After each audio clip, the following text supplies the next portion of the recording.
Hello friends, welcome back. This is continuation of Domain 3. So far we have discussed what are the common components of a security model in terms of its mathematical foundation. So if you haven't covered those concepts, you can go back and check my last 3 videos where I have detailed all the mathematical explanation required, the bare minimum mathematical explanation required to understand the concepts which are required in CISSP exam. Now in this video I will do a quick recap of Padula model, which is known as BLP model, Padula model, and then we will be going into Biba Integrity Model, and once we finish that, then we will quickly look into Clak-Wilson model,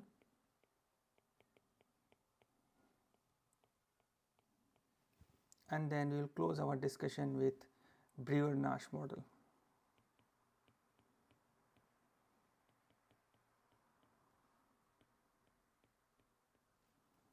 So understanding these models are very key to pass CISSP exam. If you don't know the difference between these models, or when these models are required, what are the key characteristics of these model, then it will be difficult to answer CISSP objective questions, right?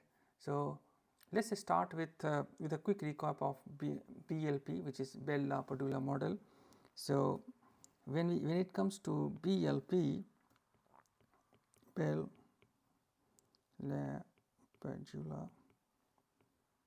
model. So what we know in Padula model is that this model is actually confidentiality driven. So this is confidentiality driven model. The objective of this model is to uphold the confidentiality of the secure system. So this do not mean that if we are using Padula model, we are not concerned with integrity, or we are not concerned with availability or any other fundamental security principle like non-repudiation or access control.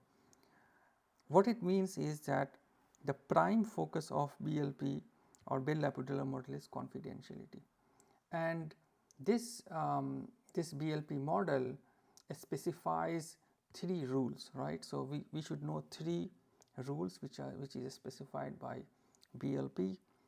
First is called simple security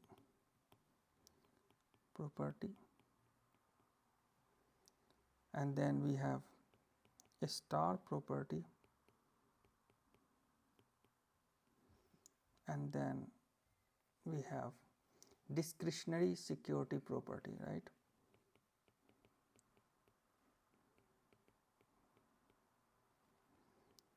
Security property. So this is all about BLP. Now we should know simple security property, star property, and discretionary security property. I have explained these 3 properties in very detail in my last video, but I will just do a quick recap here. So if you think of 3 security layers, let's say this is one layer, this is another layer, and let's say this is third layer. So let's say this layer is confidential. Let's call this confidential. Let's call this layer as secret, and the top one is of course top secret. And then you have got a user. Let's say this is a user, and this user is called subject. Now Padula model says that this subject has got no read up So, this is not allowed, and no read up, this property is called simple security property. So, simple security property is that if you are at a confidentiality level secret, you can't read up, right. So, this is simple security property. Now, if the same user is, let us say I am just drawing the user here again, subject. Now, this subject is not allowed to write anything down. So, this property is called a star property. Let me draw like this. So, a subject is not allowed to read up, no read up, this is called simple security property, and no write down, this is called a star property. So, no write down, you can't write any information below your security level. It means you can write down at your level and you can write down level up.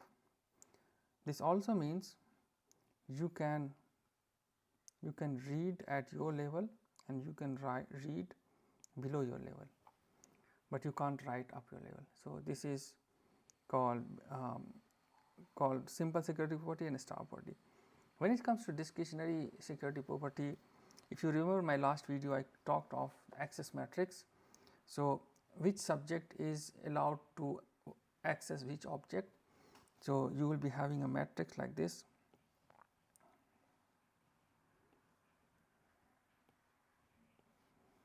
So, let us say subject A, and then you have got subject B and object 1, object 2. So, you can have read only here, read write here, or you may have no access, or you may have write only. So, if this is a matrix, it is called access matrix basically, and this way of giving access using an access matrix is called discretionary security property. So, in discretionary security property, a subject can perform an operation on an object if permitted by the access matrix. It actually complements the simple security property and star property, and we should have this in mind that discretionary security property should not violate the two property, which is simple security property and star property, right. So, this is important. Just to recap again, that this model focuses on confidentiality, and it has got 3 rules: simple security property, star property, discretionary security property. Simple security property, no read up; star property, no read down. It means any other operation is allowed, like this is understood. And if you have got different departments, different organizational domain, or different domain in your security architecture, you can have an access matrix, and you can have this access matrix on top of the 2 properties, simple security property and star property, and it will complement the confidentiality, which is already defined by simple security property and star property, but will facilitate to different users who are in different departments. So, this is all about Padula model. Now, let us go to Biba Integrity Model. Now, when it comes to Biba model, so Biba model is commonly known as Biba Integrity Model.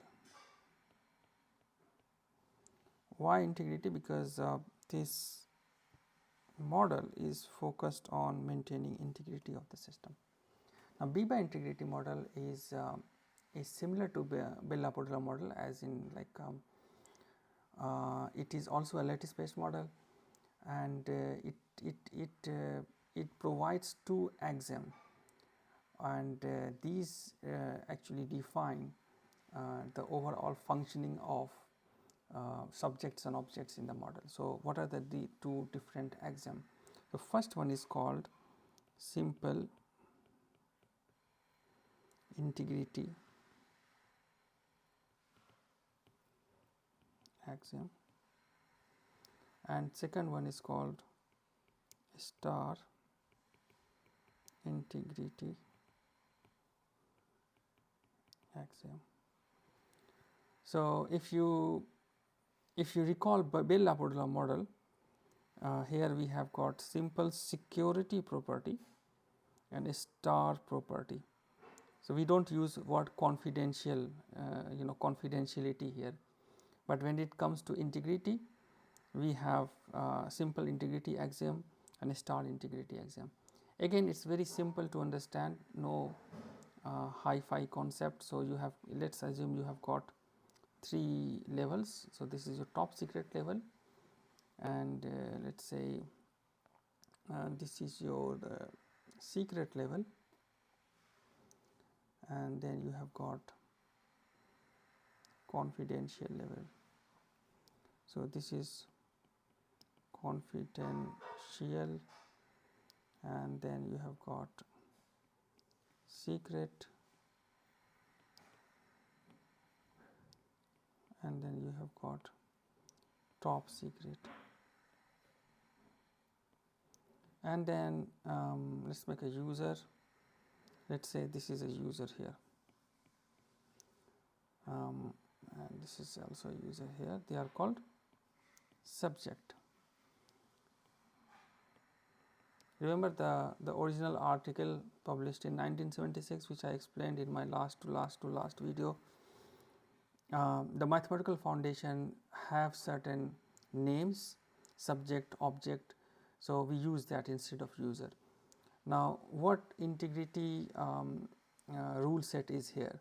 So, in Biba Integrity Model, when it comes to simple integrity property, it says that a user cannot read down. So, this operation is not allowed.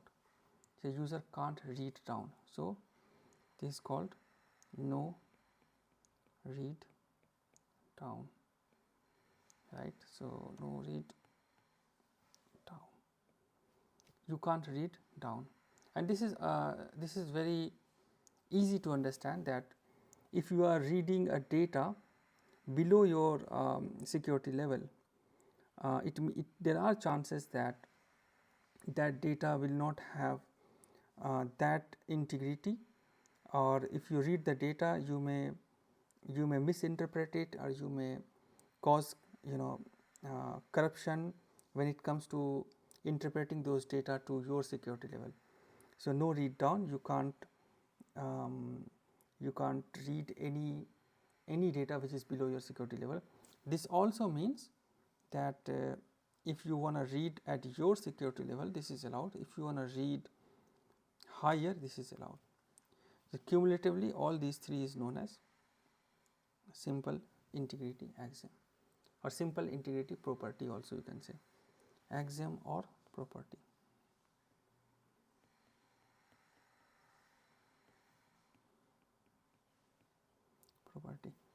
Now, what is a star integrity property? A star integrity property says that you can't write anything up. So,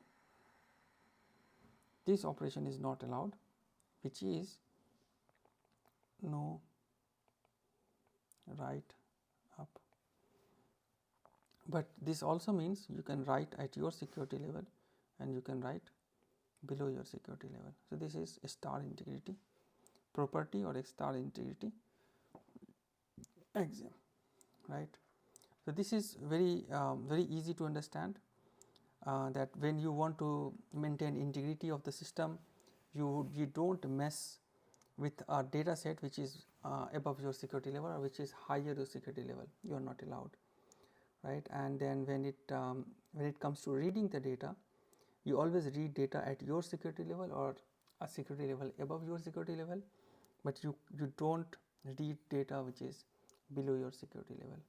I hope this is understood. Now, let us move to Clak-Wilson model. Now, Clak-Wilson model, let us start this topic. Clak-Wilson model. Again, this model also is focused towards maintaining integrity of the system, right.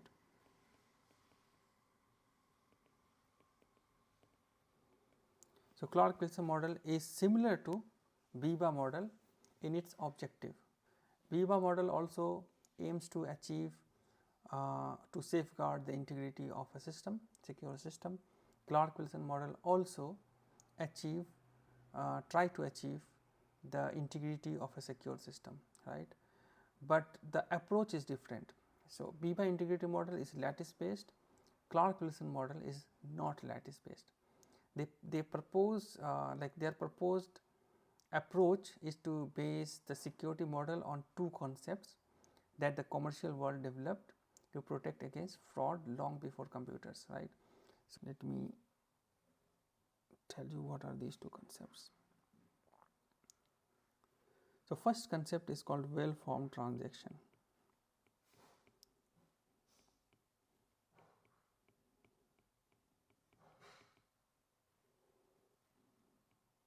And second concept is separation of duties.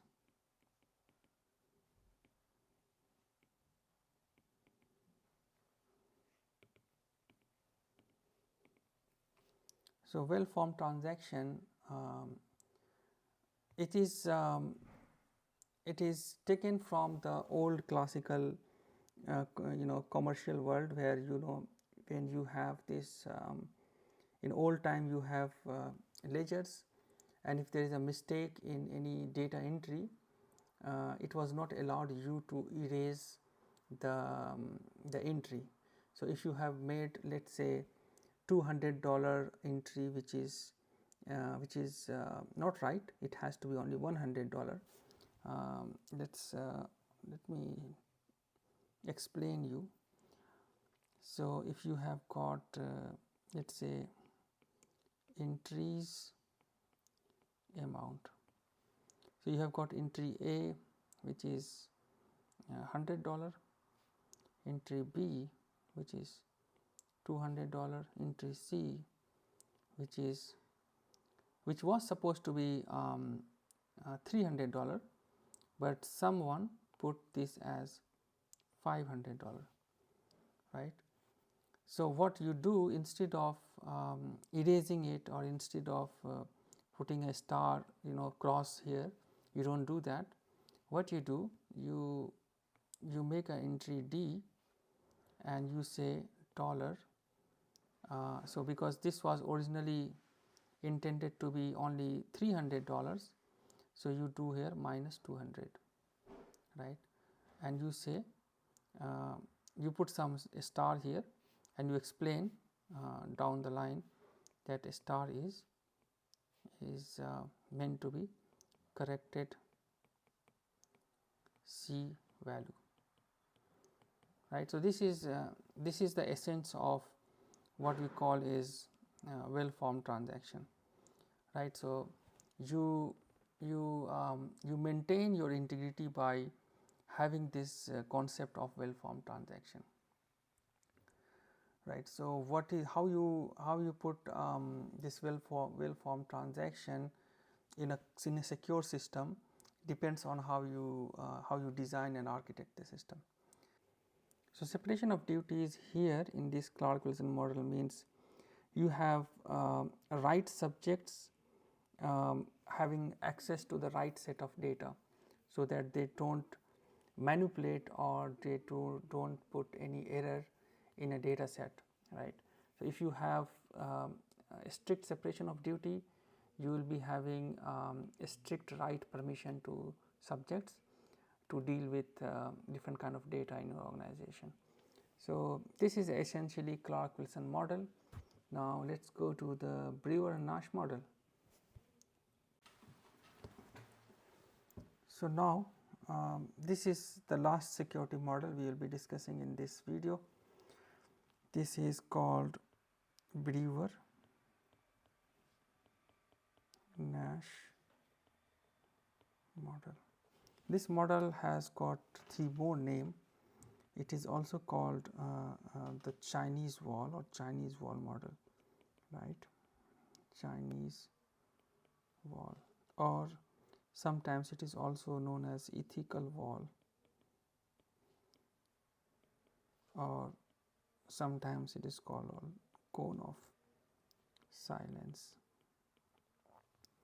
So, in any organization, if there are different departments and if there is a possibility of conflict of interest, right, conflict of interest, if there is a chance of conflict of interest, then the best model to look up to is Brewer and Nash model, right.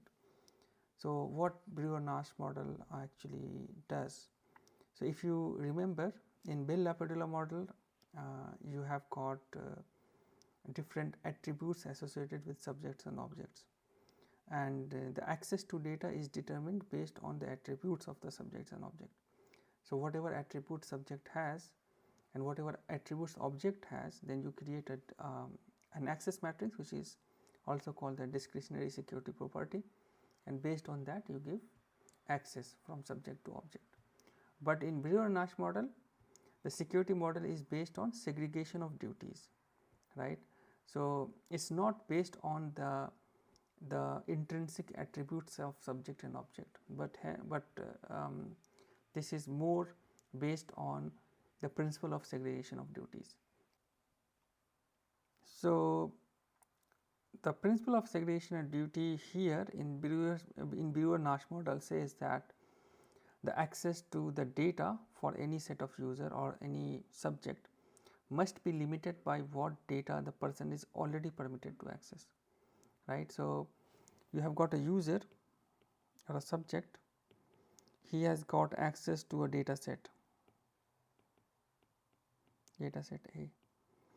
Now, if you want to give this subject another set of data, access to another set of data, then that has to be validated against the data set A. So, let us say there is another data set B, this user want to have access to this data set. Now, if this data set A and data set B are totally independent, like there is no conflict of interest. So, let me explain this here. So, if A and B implies no conflict of interest, then A can access B, or A can have the user can have access to both A and B. I think this representation is not proper. Then user will have both A and B. He can have access to both A and B. But if A and B implies any conflict of interest,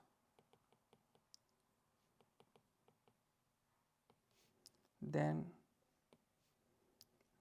user will not get B, right, because user already have A, but since there is a conflict of interest, then user will not get access to the data set B. In a very simple term, if a call center employee is having access to one telecommunication company, let us say Telstra, and that call center executive also want to have access to another company, Vodafone, then this since the user already have access to the Telstra data set and there is a conflict of interest between the data of Telstra and the data of Vodafone, so the user cannot have access to the data of Vodafone. So, this is that simple. So, this is based on conflict of interest, that you can't give user a data access to a data which is conflicting the access user already have or the access to the data user already have, right. So, in technically in Brewer Nash model we define three things. First we define something which is called object, right? The user is which is having let's say this user, again take the example of this user, it has got access to certain objects, right. Now, all objects related to the same company or same client or same security level are part of which is called company data set. So, then we define something called company data set. So, if you are dealing with 3 companies, you have got 3 company data set, and 10 companies 10 company data set, right. So, objects in company data set, and then you define a set which is called conflict of interest class. So, conflict of interest class or set. So, conflict of interest class says that let us say, again coming to the example of telecommunication company, it could be like Telstra, Vodafone, Airtel, and all the telecommunication companies. So, this is a conflict of interest class. Now, if a subject is assigned to any one of the object, right, these are the objects, right. If one of the object, it can't have access to another object in the same conflict of interest class, right. So, this is basically what we call Brewer Nash model. I hope this video was interesting, and it will help in your CISSP exam definitely if you understand this. And if you have any further question, you can comment me, and if you like this video, subscribe to my channel, put a thumbs up so that it can reach to other aspiring candidates. Thanks for watching again.